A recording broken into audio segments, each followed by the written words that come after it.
Hello, नमस्कार. मी सोनाली. सर्वांचं मनापासून स्वागत आहे. सर्वांना श्री स्वामी समर्थ. कशा आहात सगळ्याजणी? कालच्या व्हिडिओला दिलेल्या प्रेमासाठी, केलेल्या कमेंटसाठी, लाईक केल्यासाठी खूप मनापासून आभारी. माझी सकाळची जी पूजा होती ती सुरू झालेली होती. कालच्या व्हिडिओच्या पुढचा पार्ट आहे. देवपूजा कधीही करताना पहिल्यांदा मी कपाळाला माझ्या हळदी-कुंकू लावते आणि मग माझी पूजा सुरुवात होते. सकाळीसुद्धा काल शूट होतं साड्यांचं म्हणून केलं नाही. कधी लावते, कधी लावत नाही पण तुमच्याच कमेंट आल्या साडीच्या रील्समध्ये सुद्धा की हळदी-कुंकू थोडंसं कमी लाव, जास्त भडक दिसतं वगैरे. त्यामुळे बऱ्यापैकी मी ते हे करून आपलं आहे त्या टिकलीवरती शूट केलं आणि त्याच्यानंतर मग इथं पूजेच्या वेळेला हळदी-कुंकू लावलं. नाही, मला एक सवय आहे की सकाळी अंघोळ करून आली की पहिला नमस्कार देवाला करायचा, हळदी-कुंकू लावायचा आणि मग दिवसाची सुरुवात होते. तुम्ही खूप वेळा बघितलेला आहे. माझ्या मॉर्निंग रुटीनच्या ब्लॉगमध्ये तर ते तुम्हाला पाहायला मिळणार म्हणजे मिळणार. त्याच्यानंतर मग पूर्ण देवपूजा करून घेतली आणि आज ना मी हा साचा जो आहे तो पुजणार आहे. हा साचा ह्या घराच्या वास्तुशांतीच्या वेळेला घेतलेला होता. 900 रुपयाला मिळाला बघा. आता रेट किती वाढलेत माहीत नाही, कारण वाढत जाणार. सगळंच महाग होत चालले, त्यामुळे सगळ्याचीच रेट वाढणार. छोटासा कंबरपटा ते किट्टून तोडून आणलेला होता पूर्ण. त्याला ना व्यवस्थित करून बांधून घेतलेलं आहे. देवीचा कंबरपट्टा खास देवीसाठी आणलेला सुद्धा पोरीने सोडला नाही. तिच्या मनात आले की ती सगळं घालून एकाची हुक काढते, दुसऱ्याचे धागे काढते, तिसऱ्याच्या मागची गाठी काढून टाकते. ते पुन्हा सगळं मी देवीचे दागिने व्यवस्थित करून ठेवलेले आहेत. आता त्यातलेच ठराविक दागिने घातले आणि देवीचा मुखवटा पहिला तो घातला. मला काय तो ह्या साच्याला बरोबर वाटला नाही. हा बरोबर सूट झाला म्हणून मग हा घातलेला आहे. सकाळीच आज पूजा मांडून घेतली, कारण पुन्हा दिवसभर मला माहीत होतं की थोडीशी कामं माझी एक्स्ट्रा होणार आहेत. 5 ढाळे पूजू शकतो किंवा खाऊची पानंसुद्धा पूजू शकतो.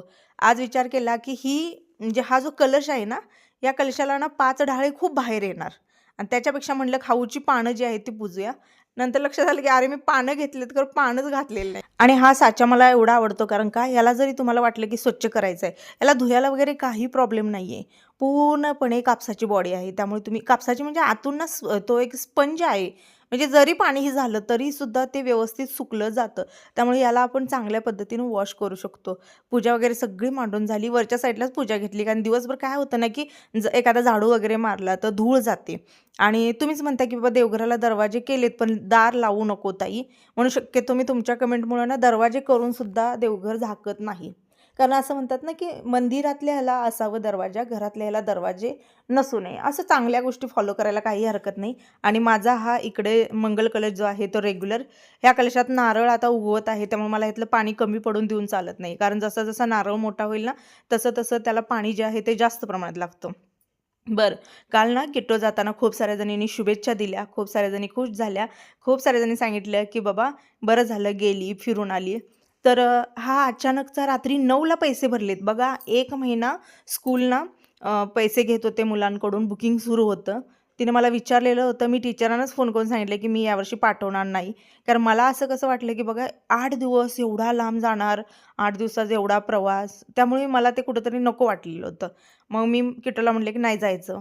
आणि माझ्या मुलांचं एक आहे बघा की एखाद्या गोष्टीत 1-2 वेळा हट्ट करतील, पण ज्यावेळेला तुम्ही सिरियस होऊन बोलता ना त्यावेळेला ते अजिबात असं म्हणजे हट्ट करत नाहीत. मग ती पण गप्प बसली.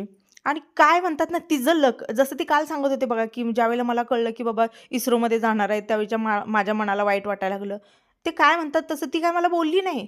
पण मला ना अचानक संध्याकाळी जेव्हा मी मेसेज पाहिला ट्रिपचा, माझ्याच मोबाईलवर येतो की बाबा असं उद्या जाणार आहे.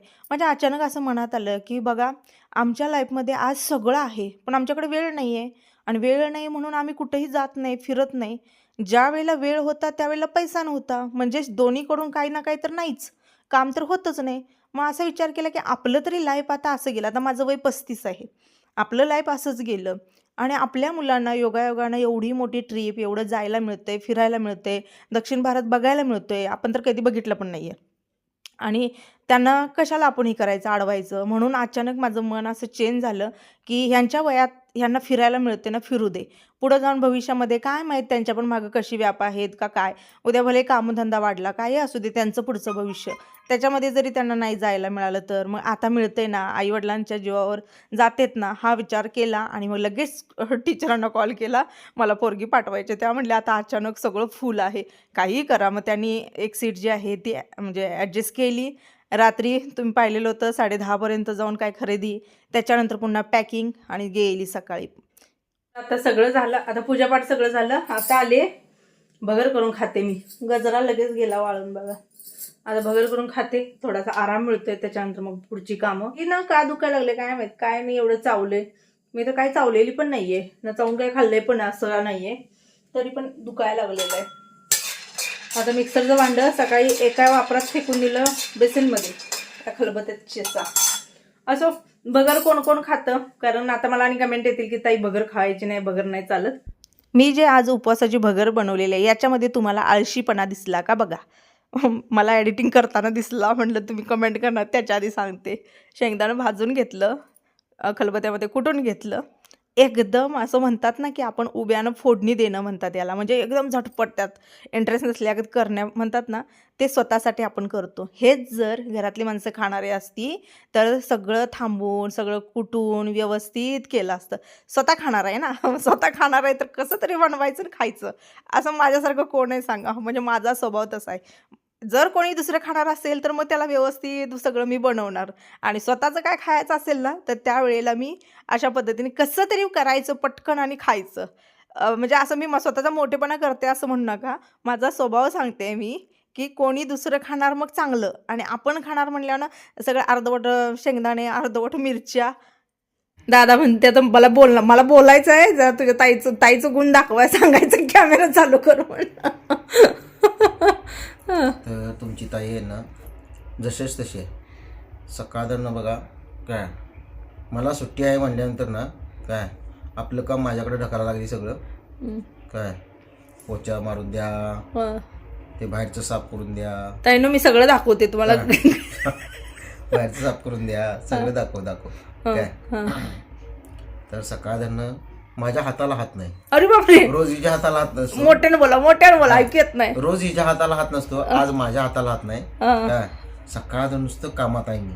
अच्छा, हा मला आजच कळलं की बाबा तुम्ही सकाळपासून पण काम करताय उठल्यापासून. खरं सांगायचं खरं काय, सकाळपासून बाहेरचं झाडून घेतलं काय, त्याच्यानंतर पोचा मारून घेतला. तुझ्या ऑर्डर आता कम्प्लीट करायला लागलोय.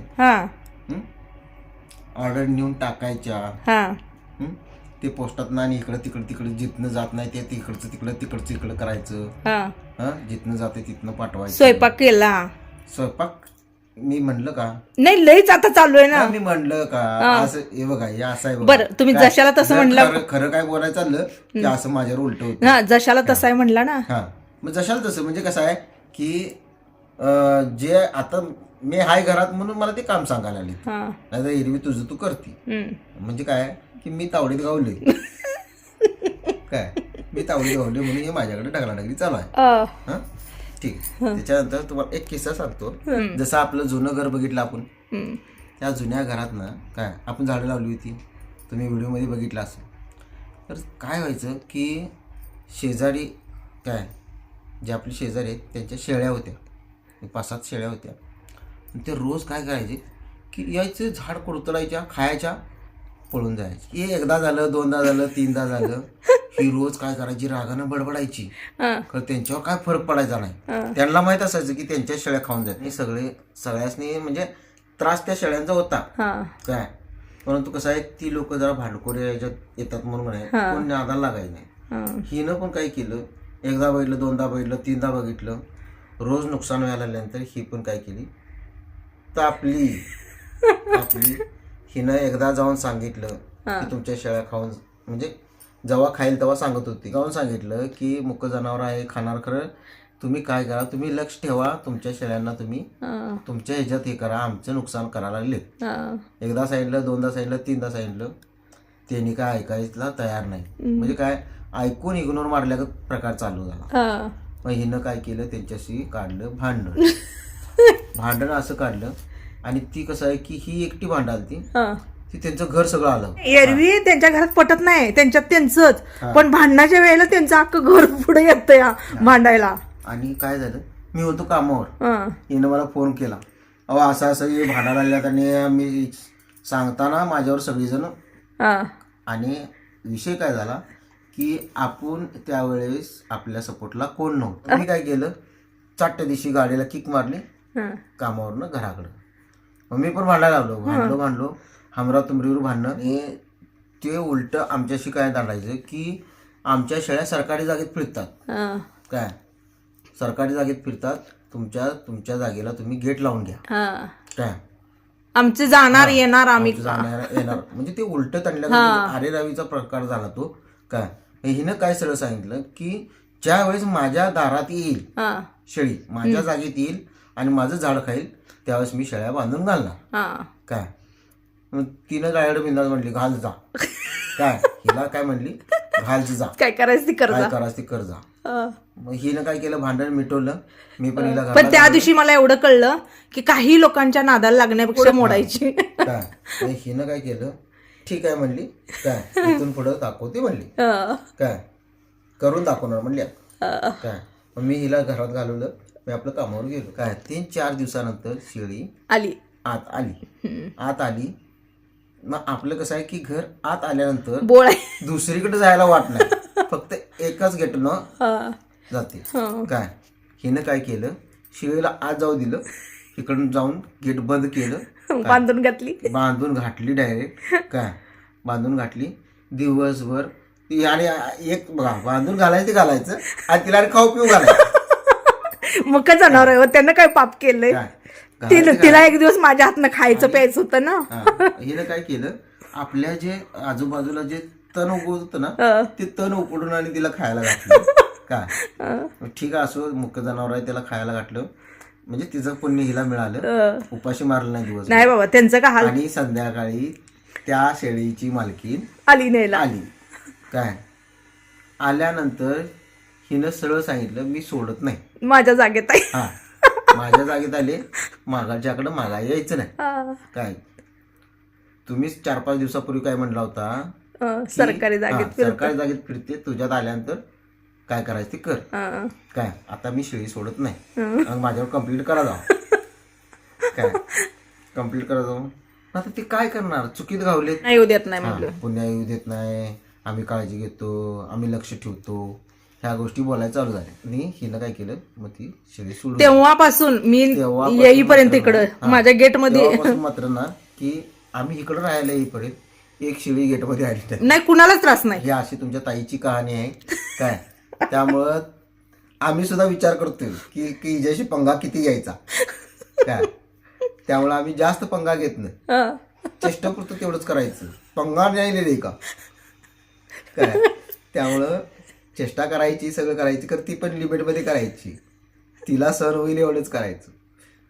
म्हणजे एकंदरीत माझा स्वभाव बाद आहे. तुमच्या ताईचा स्वभाव बाद नाही, जशाच तसा आहे. की ज्या गोष्टी आहेत ना त्या उगाच सहन करत नाही. चुकीच्या गोष्टी तिथल्या तिथं ते मिटवून रिकाम होते आणि त्याला लांबड पण लावत नाही. नाही तर काय होतं, लांबड लावलं की ते ताणत जातं, त्याला लांबड पण लावत नाही, जिथल्या तिथंच खटका करून विषय कट करून टाकते. आता मला सध्या कमेंट येत आहेत, तू अग्रेसिव्ह होत आहे, तू रागीट होत आहे, किंवा तू लगेच बोलते आम्हाला. सध्याचं वातावरणच तसं झालेलं आहे. हा काय की रागाला येऊ नका म्हणावं. माणसाचं बघा, आपण कुठल्या तर गोष्टीत डोक्यात विचार असतो ना, त्या पद्धतीनेच आपली रिॲक्शन येत असते. त्यामुळं कुणीही जर समजा वाटत असेल की तुम्हाला रागाचा रिप्लाय आला आहे किंवा ह्याचा, तर राग मानू नका. तुमची ताई पहिल्यापासून अशी नाही आहे, सध्याचं वातावरण तसं आहे, त्या वातावरणाला ती त्या पद्धतीने रिॲक्ट करत आहे. तोंड दे लागायला लागले ना मला. माझं कसं दोन्हीकडून चेंबल. काही लोक पण असे आहेत ना की सांगून सुद्धा परत उकरून काढल्यासारखं. काय त्याच गोष्टी मला दोन्हीकडून माझी ढोलकी झाले का, येणार इकडून तुमच्या कमेंट थ्रू आणि इकडून माणसा थ्रू. म्हणजे तुम्ही काय बोलला मला दाखवणार, हे तुमची माणसं अशी बोलली, तुम्ही मला विचारणार ताई हे असं. त्याचा स्वभाव चेंज होतो किंवा राग येण्यास चालू होतो. तर त्यासाठी प्लीज सर्वांना माझी एक नम्र विनंती आहे की ज्या गोष्टी ताईनं तुमच्या सांगितलेल्या आहेत त्या गोष्टी तुम्ही परत वारंवार रिपीट करू नका किंवा विचारू नका, त्या गोष्टीचा विषय काढू नका. आणि मला पण कुठली हाऊस नाही मला रिप्लाय रूढ द्यायचा, कारण आज त्यांच्यामुळे आपण येत आहोत, आपण थोडीच आपल्या ज्यामुळे आहोत. हे जे आहे सगळं आहे हे तुमच्यामुळे आहे. काय तुम्हीच आम्हाला इथं आणलेलं आहे. आणि आज साड्यांचा सुद्धा व्यवसायामध्ये युट्यूब फॅमिलीचा सपोर्ट आहे. पण सध्या माझ्या भोवतीचं वातावरण बरोबर नाही ताईनो. त्यामुळे फक्त तुम्हाला एवढंच सांगणं आहे की मला म्हणजे डोक्याला प्रेशराईज यायला लागले. तुम्ही म्हणता ना ताई तुला कधी त्रास होतो का, तर होतो. आता सध्या तेच चालू आहे काही दिवसापासून. त्यामुळं त्या गोष्टीचा त्रास होण्यापेक्षा आणि त्यातून माझं रिॲक्शन येणार, तुम्ही म्हणणार की इग्नोर होतं. प्रत्येक गोष्ट आपण नाही करू शकत. कारण मी आता गेले काही दिवस व्हिडिओ देते, मी व्हिडिओमध्ये तुम्हाला ओरडून सांगते, मी सगळी कारणं देते, तरी पण पुन्हा पुन्हा किंवा काही जणी म्हणजे अर्थ काढतात. काही प्रकारचे त्यांच्या हिशोबाने अर्थ काढतात. कसं असते माणसाचं डोकं जिथं हा, चालतं मग ते अर्थ काढले की तो विचार मला काही फरक पडत नाही, पण समोरच्याचं लगेच मग हे बघा तुमची माणसं, हे बघा तुमची माणसं. म्हणजे माझं दोन्हीकडून हे होतं आणि म्हणून कदाचित तुम्हाला माझ्या स्वभावातला काय म्हणतात त्याला अग्रेसिव्हपणा दिसला असेल, त्यासाठी सॉरी म्हणते. तुम्ही तुमचीच ताई आहे त्यामुळे सांभाळून घ्या. हे जे टायमिंग आहे हे संध्याकाळचं टायमिंग आहे आणि मी पहिल्यांदा भात लावून घेतला. भात लावला, पलीकडच्या साईडला थोडंसं दूध होतं, त्याच दुधामध्ये मी साखर टाकली आणि खूप दिवसातून मी बनवत आहे तांदळाची. पण मी जी खीर बनवत आहे ते तांदूळ भिजत घालून वाटून नाही, तर तांदूळ नुसते धुवून 2-3 पाण्यानं स्वच्छ धुवून भिजत घालून ठेवलेले होते. अखंड तांदळाची खीर.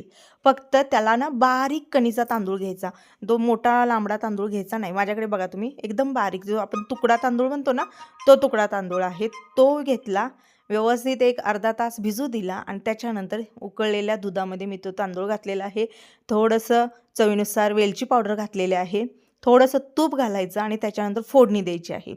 तिकडे खीर शिजते, खूप चवीला लागते. फक्त ती खीर आटवावी लागते, म्हणजे तो जो घातलेला तांदूळ आहे तो खिरीमध्ये व्यवस्थित शिजावा लागतो, तरच चव लागते. अन्यथा तुम्हाला खीर खाताना कचकच म्हणजे आपला भात कसा कच्चा असतो ना, असं लागतं. पण जर तुम्ही ती खीर केली तर तुम्ही पुन्हा म्हणसाल की ही खीर आवडीनं करावी आणि खावी, तेवढी चवीला पण लागते. तिकडं खीर शिजते तोपर्यंत इकडं मी भाजी फोडणीला टाकले. आजच्या भाजीमध्ये कुठलाही मसाला मी काहीच टाकलेला नाही, कारण का या भाज्यामध्ये आपलं म्हणजे विदाऊट कांदा लसूण असतो ना, त्याच्यामुळे बाकीचं काय मसाले टाका येत नाहीत. आणि ह्या भाजीमध्ये खोबऱ्याचं टाकावं म्हटलं तर झालं, खाताना जेवताना अजून लोकांना खाऊन पित्ताचे त्रास होतात, आमच्यात बघून पित्ताचा त्रास होतोय, का तर खोबरं असतं ना त्याच्यामध्ये. म्हणजे खोबरं दिसलं तरी यांना पित्त उसळतं का काय, त्यामुळे मी पूर्ण स्किप करून टाकलं. साधी सिंपल आपली टोमॅटोची फोडणी दिलेली आहे, जिरं मोहरी टाकून आपला रेग्युलर मसाला टाकले आणि बस पाणी ओतलेलं आहे आणि व्यवस्थित शिजवून घेतले. तोपर्यंत मिक्सरच्या भांड्यात थोडंसं मी घेतले बदाम.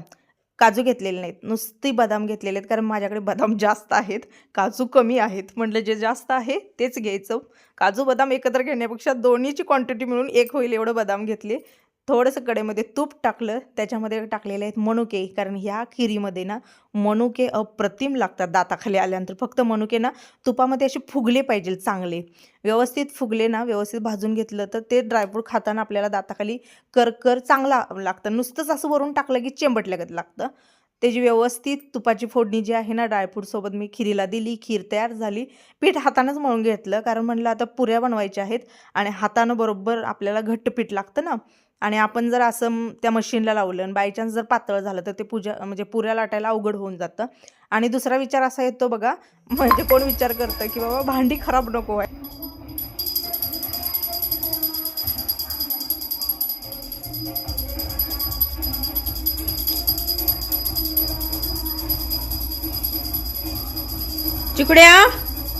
चिकुड्या भूक लागल्या, द्यायचं.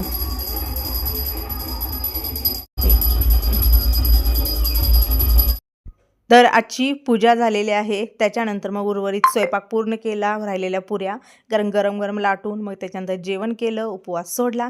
चला आता भेटते उद्याच्या व्हिडिओमध्ये. आणि हो, विसरू नका जाता जाता लाईक करायला. सर्वांना श्री स्वामी समर्थ.